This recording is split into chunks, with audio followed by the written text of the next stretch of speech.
Hola, buen día. Mi nombre es Ingrid Carrión y el día de hoy voy a presentarles un estudio de caso que lleva por nombre Construyendo un cuerpo propio. El objetivo de esta investigación y de este proceso terapéutico fue reforzar las habilidades como la mentalización y el autocontrol emocional para que eventualmente el paciente consiga construir una mejor percepción de sí mismo y deje de recurrir a otros.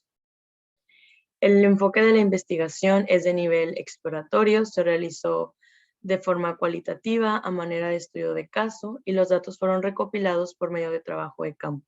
Fue hecho con una temporalidad transversal en sesiones psicológicas de corto plazo, psicoanalíticamente orientadas, basadas en el texto de Fundamentos de la técnica psicoanalítica, una aproximación lacaniana para practicantes de Bruce Fink.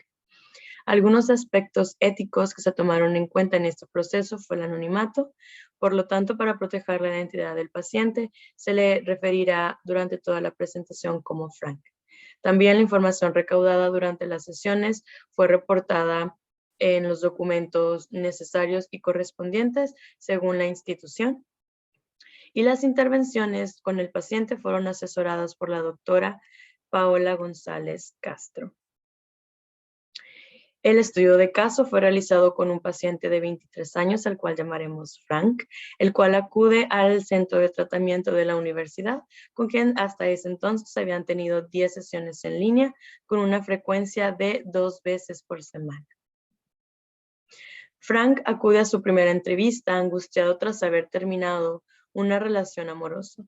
La ruptura lo llevó a sentir emociones muy intensas y cambiantes, teniendo también repercusión a nivel conductual, que describe con mucha incongruencia de su parte. Es frente al descontrol que dejó en su vida esta relación, que comienza a tener la necesidad de comprender por qué usa una aplicación de citas o encuentros casuales para la comunidad gay, con la esperanza de que al hablarlo pueda parar y retomar el control que ha perdido. Frank ha utilizado dicha aplicación desde los 14 años para encuentros casuales sin importar si su vida estaba en riesgo, pues a su vez lo ayudaba con su sentimiento de soledad. Al hablar de estas conductas, confesó ser adicto al sexo. La he usado impulsivamente. Tenía necesidad de amor, vete a Grindr. Sentía necesidad de sexo, vete a Grindr. Me pregunto, ¿qué tanto me abandonaron de niño para andar así? Ahondando en la infancia y relación familiar, Frank comenta una ausencia e intermitencia a lo largo de los años por parte de sus padres, quienes se divorciaron poco después de que él naciera. Claramente que un niño esté comprendiendo cómo interactuar con lo desconocido por sí solo trae sus repercusiones. Por un lado, en este caso, nos encontramos con el aspecto de la mentalización. Esta habilidad no es nata, por lo que se requiere de un espejeo por parte del cuidador, y en caso de haber una falta, el bebé únicamente será capaz de reconocer sus sentimientos, pero no de regularlos. Tal es el caso de Frank, así como también mostrará dificultades para pensar en cómo se puede sentir la otra persona. Y por otro lado, tiene el conflicto con el autocontrol emocional, pues al tener alguna emoción de manera intensa, Frank dice entrar en crisis y sentir ansiedad, porque no sabe cómo hacer que se vaya y termina haciendo cosas muy incongruentes. Con base en dicha problemática, se trabajó a partir de la manera en que Frank se relaciona con los hombres, y al profundizar en ello, eventualmente pudo reconocer que las conductas de riesgo eran dirigidas hacia un conflicto que tiene con su imagen y sí mismo, llegando a describirse como una escoria, consiguiendo una mejor comprensión de cómo este self-hate lo ha conducido a estar en este punto de inestabilidad, en el que ha utilizado al otro como salvavidas, pues debido a este odio que siente hacia él, piensa que no merece nada bueno, por lo que opta por alcanzar o construir esta imagen propia por medio del físico del otro, en este caso de los hombres con los que se relaciona sexoafectivamente, relacionando esto con The Allergic Object Relationship de Pierre Marty, que habla de una psicomatización y una identificación al grado de fusionarse con el objeto, siendo este punto en el que se enfocará un poquito más. Puede verse la doble actividad de la que habla Pierre Marty, en la que el sujeto se liga al objeto para crear o simular que son uno mismo, olvidando los aspectos negativos que éste puede llegar a poseer, como en este caso el VIH del exnovio de Frank, por ejemplo. Por otro lado, Frank da al objeto ventajas, como el de llevarlo a diferentes lugares en su carro, pagar las salidas y no abandonarlo a pesar de la ETS. Además del sentimiento de superioridad y control respecto a su exnovio, pues al ser quien tiene dinero, carro, un mejor lugar para vivir, estudios profesionales, dice sentirse un adulto que sabe de la vida, lo cual en su mundo de clase media no es así. Por otro lado, Frank también se sirve de cualidades percibidas con el otro, como lo dice la teoría. Por ejemplo, cuando habla sobre lo mucho que le gusta estar en la casa de su exnovio, a pesar de que fuera un lugar sucio e insalubre. Los aspectos que le daban esta sensación de lugar seguro era que la dinámica de la familia de su exnovio era un ambiente de libertad, al mismo tiempo de que su exnovio le ofrecía hacerlo sentir escuchado, atendido y apapachado, siendo esta la descripción del tipo de madre que Frank quería, pero que lamentablemente no pudo conseguir.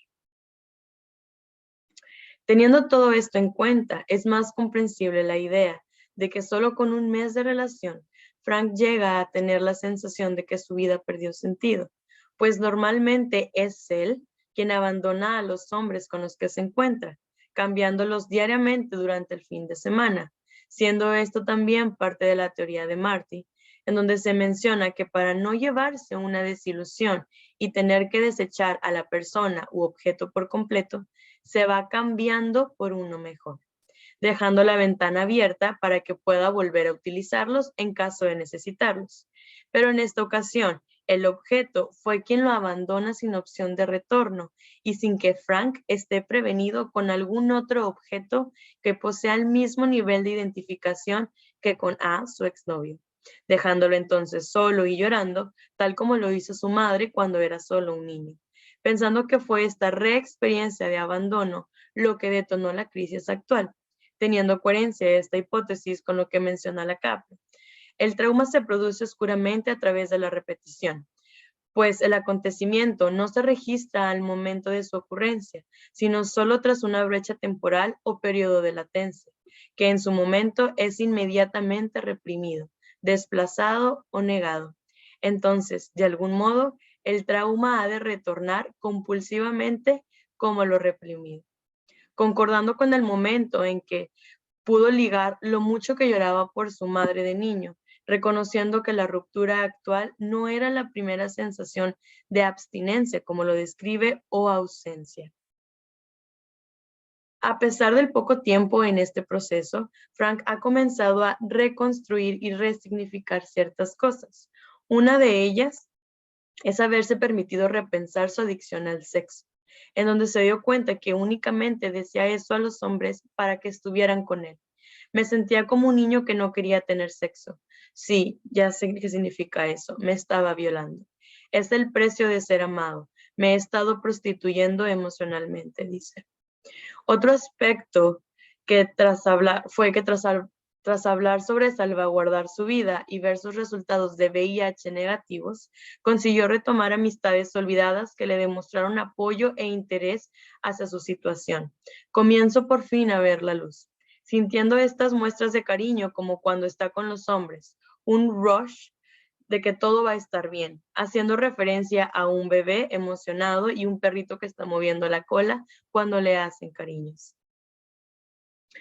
Por último, hay dos verbalizaciones que ilustran cómo su discurso ha empezado a modificarse, dejando a un lado sus expresiones iniciales. Estoy all over the place.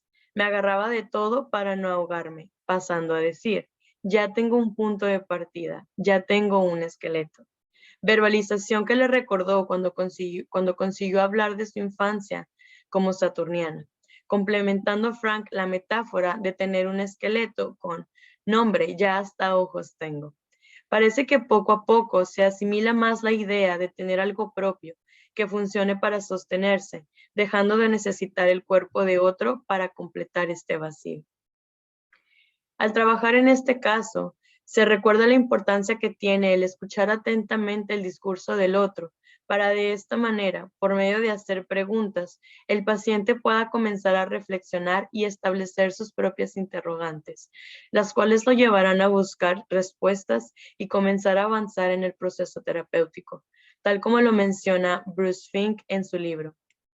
Asimismo, la transferencia, si bien no ha sido un obstáculo como tal para conseguir un avance en las sesiones, es un elemento que ha tenido que manejarse continuamente para alentarlo a quedarse y profundizar en sus ideas, a pesar de este miedo latente de que él llegue a decir algo que me parezca sin sentido y me aburra.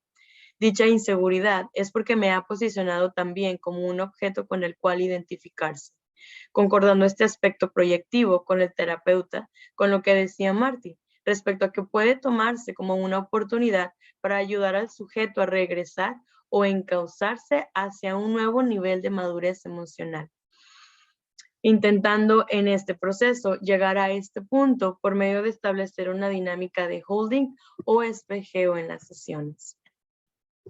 Bueno, eso es todo. Muchísimas gracias y que tengan muy buen día.